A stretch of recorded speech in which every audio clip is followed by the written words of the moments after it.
Hello dear students, स्वागत है आप सभी का एक बार फिर से आपके अपने यूट्यूब चैनल में। गाइस, उम्मीद करते हैं आप सभी बढ़िया होंगे। तो यहाँ पे हम आपके लिए लेके आते हैं daily base writing JEE NEET के फिजिक्स क्यूआई क्वेश्चन। ठीक है, ये हमारे पास लेक्चर नंबर 5 होने वाला है, वर्क एनर्जी पावर का। इससे पहले हमने 4 लेक्चर्स कंप्लीट किए हैं। इस वीडियो के डिस्क्रिप्शन में उनके लिंक मिल जाएंगे, आप जाके वॉच कर सकते हो गाइस। ठीक है, ओके गाइस, चलिए स्टार्ट करते हैं आज का डिस्कशन स्टार्ट करने से पहले एक रिक्वेस्ट है आप सभी से कि अगर चैनल में नए हो तो चैनल को कर लीजिए सब्सक्राइब, ताकि सारी वीडियो आप तक पहुंच सके और आपकी प्रिपरेशन में गाइस हेल्प कर सके। ठीक है, तो चलिए स्टार्ट करते हैं today discussion. The first question ले रखा है, question says a stone tied to a string of length, आपको एल दे रखा है, is whirled in a vertical circle, मतलब इसको घुमाया जाता है किसमें, वर्टिकल सर्कल में, with the other end of the string at the centre. Okay, मतलब इसका एक एंड जो है सेंटर पे फिक्स है और दूसरा एंड जो है एक स्टोन बांध के इसको घुमाया जाता है बेटा। ठीक है, at a certain instant of time the stone is at its lowest position and has a speed u। ठीक है, इनिशियल रफ्तार आपको u दे रखा है।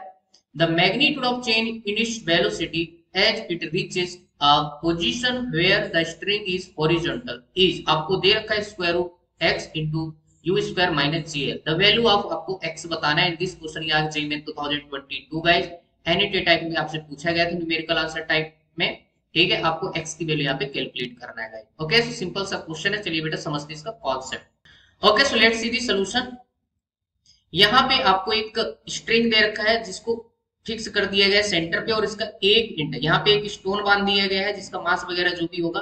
ठीक है, अब इसको ऐसे घुमाया जाता है बेटा वर्टिकल सर्कल में इस पॉइंट के अबाउट। ठीक है, इसकी जो है रेडियस और लेंथ वगैरह जो भी है, रेडियस की जगह यहाँ पे लेंथ दिया हुआ है धागे की, एल लेंथ। ठीक है, अब इस सर्कल में जो ऐसे बेटा वर्टिकल सर्कल में ऐसे घूम रहा है, क्लियर है, आया समझ, वर्टिकल सर्कल में ऐसे घूम रहा है। जब ये हॉरिजॉन्टल पोजीशन पे पहुंचेगा यहाँ पे, ठीक है, तो यहाँ पे रफ्तार किधर होगी, ऊपर की तरफ होगी। तो यहाँ पे रफ्तार कितनी आप v मान लो, जब ये लोएस्ट पोजीशन पे तब रफ्तार उसने u दे रखा है।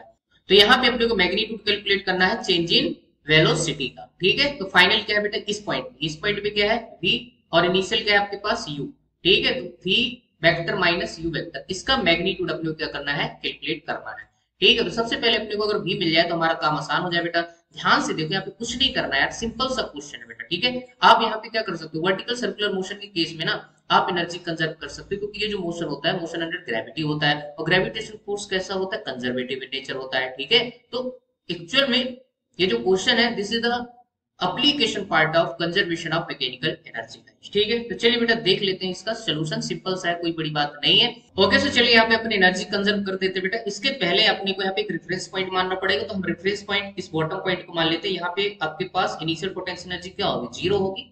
ठीक है, यहाँ पे कुछ ना कुछ आएगी, क्योंकि आप इस रेफरेंस पॉइंट से ऊपर जा रहे हो। कितना ऊपर जा रहे हो, आप एल ऊपर जा रहे हो। ठीक है, स्टार्टिंग में आप कहाँ पे हो, जीरो पे हो, फिर यहाँ से उठ के ऊपर आ रहा हो। ठीक है, पार्टिकल जो है, ये जो स्टोन है यहाँ पे उठ के आएगा, तो कितना लेंथ चलेगा, एल के बराबर ही चलेगा, तो यहाँ पे पोटेंशियल एनर्जी कुछ ना कुछ आएगी बेटा। ठीक है, तो देख लेते हैं बेटा, यहाँ पे अपन लिखेंगे के I plus U I equal to आपके पास हो जाएगा के फाइनल, क्लियर है, और प्लस यहाँ पे यू फाइनल। ठीक है, इनिशियल आपके पास पोटेंशियल एनर्जी जीरो होगी, काइनेटिक एनर्जी आपके पास होगी। काइनेटिक एनर्जी कितनी होगी, क्योंकि स्टार्टिंग में रफ्तार दे रखा है, तो यहाँ पे होगी half m u square plus zero equal to आपके पास फाइनल, जहां पे पहुंच रहा है पार्टिकल हॉरिजॉन्टली, तो यहाँ पे लिखोगे हाफ एम बी स्क्वायर, यहाँ की रफ्तार मैंने v मानी है, plus m g into L, है ना, फोर्स कितना लग रहा है एम जी, और कितना हाइट आप ऊपर चल रहे हो एल। ठीक है, अब यहाँ पे पोटेंशियल एनर्जी पॉजिटिव आएगी बेटा। एक बात हमेशा याद रखना, जब आप रेफरेंस पॉइंट से ऊपर जाते हो ना बेटा, तो पोटेंशियल एनर्जी क्या होती है, पॉजिटिव होती है। अगर रेफरेंस पॉइंट से नीचे आते हो तो क्या होती है, पोटेंशियल एनर्जी नेगेटिव होती है बेटा। ठीक है, ये बात आपको याद होनी चाहिए। तो यहाँ पे हमारे पास पोटेंशियल एनर्जी पॉजिटिव आ जाएगी बेटा। ध्यान से देखो, दोनों साइड से मास आपका कैंसिल आउट हो जाएगा।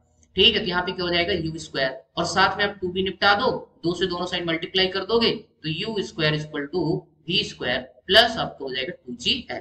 क्लियर है, तो हम यहाँ पे वी स्क्वायर निकालेंगे, तो वी स्क्वायर इक्वल टू कितना हो जाएगा, यू स्क्वायर माइनस का टू जी एल। ठीक है, तो यहाँ पे आपका ये आपका वी स्क्वायर आ गया। अगर इसको और अच्छे से लिखना चाहो तो इसको लिख सकते हो v equal to u square minus का टू जी एल।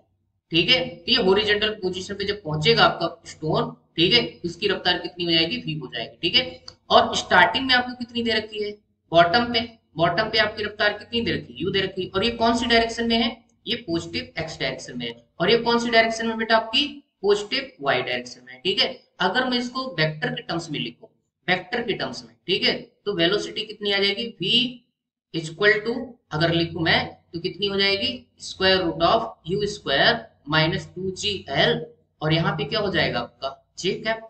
ठीक है, और स्टार्टिंग की रफ्तार कितनी है, u vector equal to u i cap. Clear है। अब हमको चेंज चाहिए तो v माइनस क्या करोगे, u वेक्टर। ठीक है, तो आपके पास क्या हो जाएगा, square root of u square minus 2gl, आपका जी कैप और माइनस से क्या हो जाएगा, यू आई कैप हो जाएगा बेटा। ठीक है, अब इसका मैग्नीट्यूड निकालना है, तो मैग्नीट्यूड निकालना तो आसान है, तो v vector minus u vector का क्या निकालोगे, मैग्नीट्यूड। और मैग्नीट्यूड कैसे निकाला जाता है, स्क्वायर रूट ऑफ, क्या करोगे, अब देखो यहाँ पे j का कोफिशिएंट जो लिखा है ना, इसका पूरे का स्क्वायर करोगे, तो स्क्वायर करोगे तो सीधा क्या हो जाएगा, स्क्वायर रूट कैंसिल हो जाएगा, तो यहाँ पे आ जाएगा यू स्क्वायर माइनस 2gl।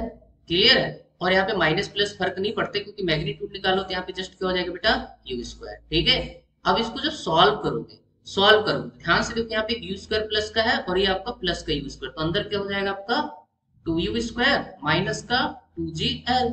ठीक है, अब आपका कॉमन क्या आ जाएगा भाई, कॉमन क्या आ जाएगा, तो इसमें देखो चेंज को अपन ऐसे भी लिख सकते हैं, डेल्टा v का मैग्नीट्यूड इक्वल टू आपका आ जाएगा, 2 कॉमन ले लो तो अंदर बचेगा you square minus gl।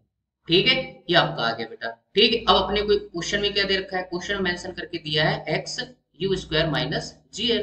Compare कर लो ना यार, कंपेयर करोगे तो यहाँ से x की वैल्यू निकल के कितनी आ जाएगी, 2 आ जाएगी बेटा। यही अपने क्वेश्चन का क्या हो जाएगा, आंसर आ जाएगा। ठीक है, तो इस पर्टिकुलर क्वेश्चन का जो आंसर आ जाएगा दैट इज आपका कितना होगा, 2।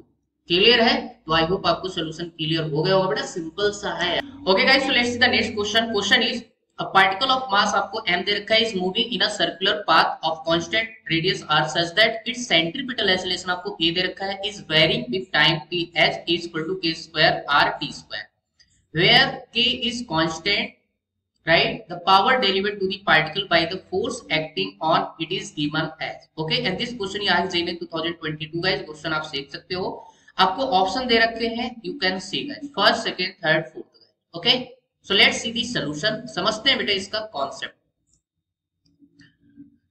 ओके गाइस, तो लेट्स सी दी सॉल्यूशन, समझते हैं इसका कॉन्सेप्ट। ठीक है, तो पार्टिकल जो है सर्कुलर मोशन में घूम रहा है, तो सर्कुलर मोशन का आपको थोड़ा सा कॉन्सेप्ट समझना पड़ेगा।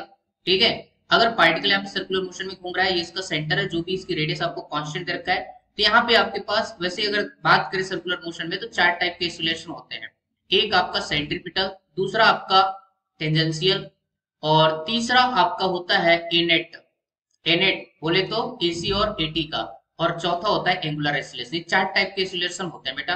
ठीक है, अब यहाँ पे अगर यूनिफॉर्म सर्कुलर मोशन है, तो उस केस में आपका एटी क्या हो जाता है, 0 हो जाता है। ठीक है, तो अगर एटी 0 तो यहाँ पे अल्फा भी 0 हो जाता है बेटा। ठीक है, तो आपका जो है सिंपल एसी बचेगा, और एसी किसके इक्वल होगा, एनेट के, सीधा सा। क्लियर है। ओके गाइस, तो बेसिक फंडा जो है आपको अच्छे से क्लियर होना चाहिए, तभी जो है क्वेश्चन आप अच्छे से टैकल कर पाओगे। ठीक है, तो फिलहाल अपने को यहाँ पे सेंट्रीपिटल एक्सीलरेशन दे रखा है, एसी की वैल्यू दे रखा है बेटा, कितना दे रखा है यहाँ पे, के स्क्वायर आर टी स्क्वायर, ये दे रखा है।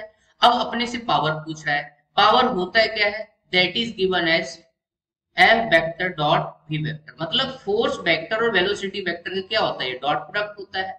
ठीक है, तो इसका मतलब ये है, जब सर्कुलर मोशन की बात कर रहा है, तो फोर्स कौन सा होगा, यहाँ पे सेंट्रीपिटल फोर्स होगा, वही किधर लगेगा, सेंटर की तरफ, समझ रहे हैं। और वेलोसिटी किधर होती है, इधर होती बेटा। ठीक है, तो अगर मैं सेंट्रीपिटल फोर्स की बात करूं, तो सेंट्रीपिटल फोर्स का जो वर्क डन होगा दैट इज इक्वल टू 0, सीधी सी बात है। तो यहाँ पे अगर मैं टेंजेंशियल की बात करूं, तो टेंजेंशियल अगर एक्सीलरेशन आ रहा है, तो उसकी वजह से यहाँ पे क्या होगा, टेंजेंशियल फोर्स प्रेजेंट होगा। तो हमें एक्चुअल में कौन सा फोर्स निकालना है, टेंजेंशियल, क्योंकि टेंजेंशियल फोर्स की वजह से ही यहाँ पे पावर डिलीवर आएगा। सेंट्रीपिटल फोर्स की वजह से क्या हो जाएगा, 0, क्योंकि आप ध्यान से देखो ना बेटा, वेलोसिटी वेक्टर क्या है और सेंट्रीपिटल फोर्स एक दूसरे क्या है, परपेंडिकुलर है, तो इस केस में आपका यहाँ पे पावर जो होगा 0 होगा। ठीक है, अब यहाँ पे ऑप्शन की बात करें, तो ऑप्शन में आपको 0 भी दे रखा है, तो गलती से भी आप 0 तब तक टिक ना करें जब तक कि आपको फोर्स का जिक्र ना करें। तो यहाँ पे आपसे सेंट्रीपिटल टेंजेंशियल ऐसा कुछ भी नहीं बोला है, तो अपने को पावर निकालनी पड़ेगी, जो कि पावर किसकी वजह से आएगी, टेंजेंशियल फोर्स की वजह से आएगी। ठीक है, ओके, तो सबसे पहले यहाँ पे टेंजेंशियल फोर्स निकाल लेते हैं। तो यहाँ पे हमारे पास टेंजेंशियल फोर्स हो जाएगा, तो टेंजेंशियल के लिए यहाँ पे सेंट्रीपिटल एक्सीलरेशन दे रखा है, तो इसकी वैल्यू क्या होती है, v square divided by r equal to k square r t square. तो हमारे पास यहाँ पे v स्क्वायर इक्वल टू कितना आ जाएगा, ध्यान से देखो, k square r square t square, तो v की वैल्यू जस्ट निकल के आ जाएगी, स्क्वायर रूट लोगे तो k r t। ठीक है, ये हमारे पास v निकल के आ जाएगा। क्लियर है। अब टेंजेंशियल फोर्स निकालने के लिए आपको जरूरी होगा क्या निकालना, टेंजेंशियल एक्सीलरेशन। ठीक है, तो हमारे पास जो एफ टी इक्वल टू हो जाएगा that is m a t. और AT कैसे निकाला जाएगा, tangential acceleration that is TV divided by DT, ठीक है। और यहाँ पे V की वैल्यू आपको क्या दे रखा है, V की वैल्यू आपको क्या दे रखा है, KRT अभी जस्ट निकाले हैं, तो टाइम के रिस्पेक्ट में इसको डिफरेंशिएट करोगे तो जस्ट क्या आ जाएगा, KR। तो हमारे पास जो टेंजेंशियल एक्सीलरेशन आएगा दैट वुड बी आपका K इंटू R, ठीक है। तो अगर मेरे पास AT आ गया तो मैं FT निकाल सकता बेटा, तो FT की वैल्यू कितनी हो जाएगी, MKR, ठीक है। जब हमारे पास फोर्स आ गया, टेंजेंशियल फोर्स आ गया, तो हमारे पास क्या निकल आएगा, पावर निकल आएगा। तो पावर इक्वल टू क्या हो जाएगा, फोर्स और वेलोसिटी, यहाँ पे देखो ना, ठीक है। टेंजेंशियल फोर्स भी इधर ही है और वेलोसिटी भी किधर है, इधर ही है, तो दोनों के बीच एंगल कितना हो जाएगा, 0 डिग्री, है ना। तो थीटा आपको कितना हो जाएगा, 0 डिग्री। तो यहाँ पे अगर मैं ये डॉट प्रोडक्ट हटाऊं तो पावर इक्वल टू क्या होगा, FV cos 0। तो आंसर कितना आएगा, FV जस्ट, ठीक है। ओके, सो हमारे पास यहाँ पे जो पावर डेलीवर्ड आ जाएगा that is P equal to, यहाँ पे फोर्स कितना है, MK इंटू R मल्टीप्लाई, यहाँ पे V कितना है आपके पास, KRT, क्लियर है। तो यहाँ से इसको मल्टीप्लाई करिए तो कितना आ जाएगा, M तो M रहेगा और K स्क्वायर हो जाएगा R स्क्वायर इंटू T, ठीक है। तो ये हमारे पास पावर डेलीवर्ड हो जाएगा बेटा, ठीक है।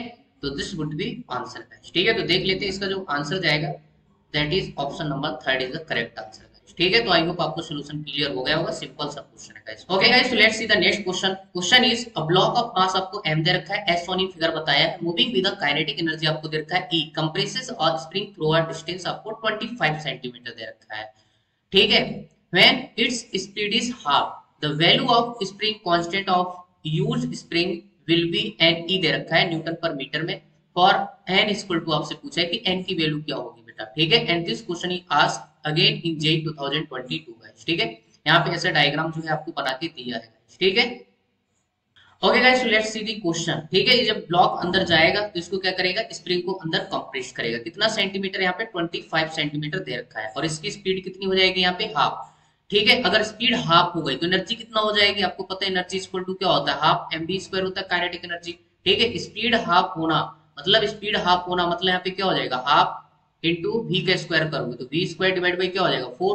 तो इसका मतलब ये है कि हाफ एम वी स्क्वायर, तो एनर्जी इनिशियल कितना हो जाएगी, 1/4 हो जाएगी ना, ठीक है। तो एनर्जी सीधी सी बात है क्या हो जाएगी, अगर एनर्जी को मैं लिखूं, अगर वी हाफ हो रहा है तो एनर्जी कितना हो जाएगा, E/4 हो जाएगा, सीधी सी बात है, ये चीज आपको समझ आना चाहिए, ठीक है। तो हमारे पास ये कॉन्सेप्ट, तो सिंपल सा क्वेश्चन है बेटा, यहाँ पे आपको कुछ नहीं करना, जस्ट एनर्जी कंजर्व कर देना बेटा, ठीक है। तो KI plus UI equal to आपके पास हो जाएगा K फाइनल प्लस यहाँ पे U फाइनल, ठीक है। स्टार्टिंग में एनर्जी कितनी दे रखा है आपको, E दे रखा है, पोटेंशियल एनर्जी 0 होगी, ठीक है। फाइनल कितनी हो जाएगी, E/4, हमने जस्ट आपको अभी बता दी है कैसे निकालना है, ठीक है। और यहाँ पे फाइनल पोटेंशियल एनर्जी आपके पास हो जाएगी हाफ KX स्क्वायर, ठीक है। ऐसे क्वेश्चन हमने पहले भी बहुत सारे सॉल्व किए बेटा, ठीक है। और ऐसे ही क्वेश्चन यहाँ से बार बार आपसे रिपीट करके पूछते रहते हैं ये लोग, इसीलिए हम बार बार बोलते हैं PYQ करना बहुत जरूरी है, ठीक है। तो अब यहाँ से कुछ नहीं करना है, अपने को K की वैल्यू निकालना है, X आपको दे रखा है, ठीक है। तो चलिए बेटा इसको नेक्स्ट स्लाइड में अपन सॉल्व कर लेते हैं। तो हमारे पास क्या है, E, और इधर आएगा E माइनस E/4, ठीक है। और यहाँ पे हो जाएगा हाफ K, तो K रहेगा, और यहाँ पे x की वैल्यू कितनी दे रखी, 25, और यहाँ पे हो जाएगा 10⁻², सेंटीमीटर में मीटर में कन्वर्ट करेंगे तो ये हो जाएगा होल स्क्वायर कर दो बेटा, ठीक है। अच्छा, यहाँ पे एलसीएम वगैरह करो, एलसीएम करोगे तो 4e minus E divide by 4, तो कितना हो जाएगा 3e/4, ठीक है। अरे भाई इजी है, ठीक है। तो 1/2 इंटू के, और यहाँ पे क्या हो जाएगा आपको ध्यान से देखो 0.25 का होल स्क्वायर, ठीक है। हमने 100 से भाग लगा दिया भाई, ठीक है। तो ये हो जाएगा। अच्छा, अब यहाँ पे क्या करना बेटा, इसको निपटा दो ना बाबा। ओके, सो हमारे पास यहाँ क्या हो जाएगा 3e/2, क्लियर है। अच्छा, यहाँ पे क्या हो जाएगा k मल्टीप्लाई, यहाँ पे क्या हो जाएगा ध्यान से देखो 25 का अगर मैं क्या करूं स्क्वायर करूं तो कितना हो जाएगा 625, और नीचे 100 तो बचेगा 10⁴, तो बेटा यहाँ पे हो जाएगा 0.0625, ये हो जाएगा। तो k की वैल्यू आप यहाँ पे e के टर्म्स में निकालना है, तो 3e डिवाइडेड बाई 2 मल्टीप्लाई 0.0625, जब इसको सॉल्व करोगे है ना, after solving this you will get 24 into E, आया समझ में, ये आपका आंसर आ जाएगा बेटा, ठीक है। जब इसको अपन सॉल्व करेंगे और यहाँ पे आप कंपेयर करोगे तो आपको इसकी वैल्यू दे रखा है n इंटू ई, तो n की वैल्यू जस्ट कितनी हो जाएगी 24 इज द करेक्ट आंसर, ठीक है। तो हमारे इस क्वेश्चन का जो आंसर हो जाएगा दैट इज 24 बैच, ठीक है। तो यहाँ पे आप क्या फिल कर देते जस्ट 24 बैच, ठीक है। तो आई होप आपको सोल्यूशन क्लियर हो गया होगा। तो ये हमारे पास क्या था आज का डिस्कशन था गाइड, ठीक है, तो चलिए फिर मिलते हैं आपको बेटा नेक्स्ट वीडियो। तब तक के लिए थैंक यू, गुड लक। को यार वीडियो अच्छा लगे तो यार लाइक कर देना, चैनल को सब्सक्राइब जरूर कर देना ताकि सारी वीडियो आप तक पहुंच सके और आपकी प्रिपरेशन में हेल्प कर सके बेटा। ठीक है, okay, thank you for watching this video.